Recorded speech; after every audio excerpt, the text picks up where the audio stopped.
लेकर भी और दूसरे मसलों को लेकर किस तरह की बातचीत रही है, क्या कुछ आपने अपना पक्ष रखा है? देखिए, 2-3 चीज़ों को लेकर बातचीत हुई है।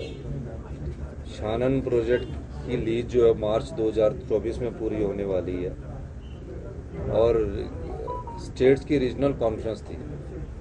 तो मैंने कहा कि जब लीज पूरी हो रही है तो उस प्रोजेक्ट को हिमाचल प्रदेश को मिलना चाहिए।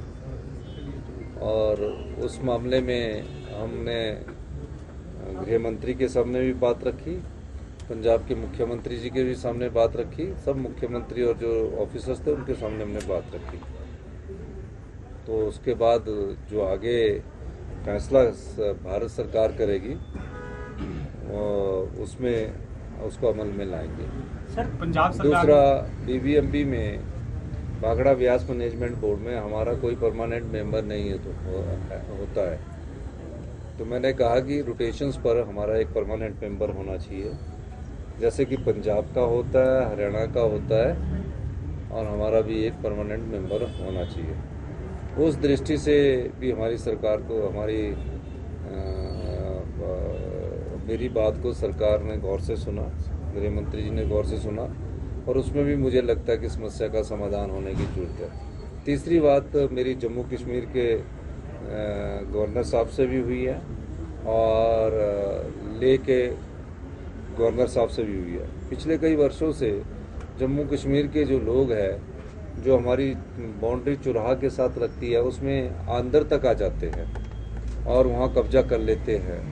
तो हमने कहा कि एक तो जो सर्वे ऑफ इंडिया है उसकी मैपिंग होके ये लग जाए, और दूसरा जो सरचू के पास अंदर को आते हैं लेह से, जो उनकी बाउंड्री लगती है, उसके बारे में मेरी बात हुई। तो मुझे दोनों लेफ्टिनेंट जनरल गवर्नर ने ये कहा है कि हम इस मामले में अपने होम एडवाइजर को भी बोल दिया है, और मुझे लगता है कि इस प्रकार की वारदात है जो पिछले कई सालों से होनी है, उसको रोकने की बात की है।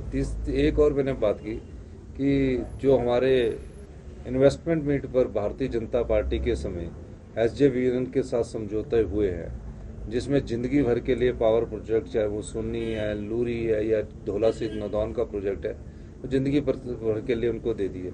उसमें जो 12% फ्री रॉयल्टी की बात हमने कही है कि वो 12% फ्री रॉयल्टी जब हम और प्रोजेक्टों में ले रहे तो ये भी हमको मिलनी चाहिए, और 40 साल बाद वो प्रोजेक्ट हिमाचल को वापस आना चाहिए। मकसद ये है कि 40 साल बाद की जो युवा पीढ़ी है उसको वो आत्मनिर्भर हो और सामर्थ्य हो। अब हमारे को जो उन्होंने इन्वेस्टमेंट एग्रीमेंट किए उसमें लाडा भी नहीं दिया, और जो GST हमको मिलना था वो भी उन्होंने ख़त्म कर दिया। तो GST मिलने में जो हमारा पानी और हमको ना मिले, तो उस मामले को भी मैंने उस फोरम पर उठाया है। और चौथी बात मैंने कहा कि स्पेशल रिलीफ पैकेज जो है उसको आप करिए।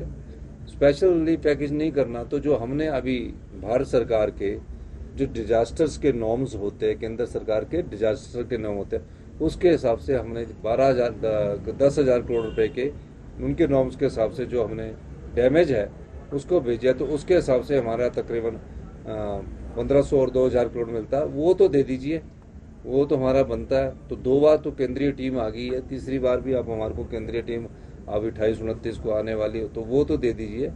तो उस मामले में भी मैंने वो बात की है, और मुझे लगता है कि मेरी बात को उन्होंने हमने फर्मली बात की, बड़े गौर से सुना है, और इस मामले में जल्दी ही हमें कुछ ना कुछ राहत मिलने की संभावना है।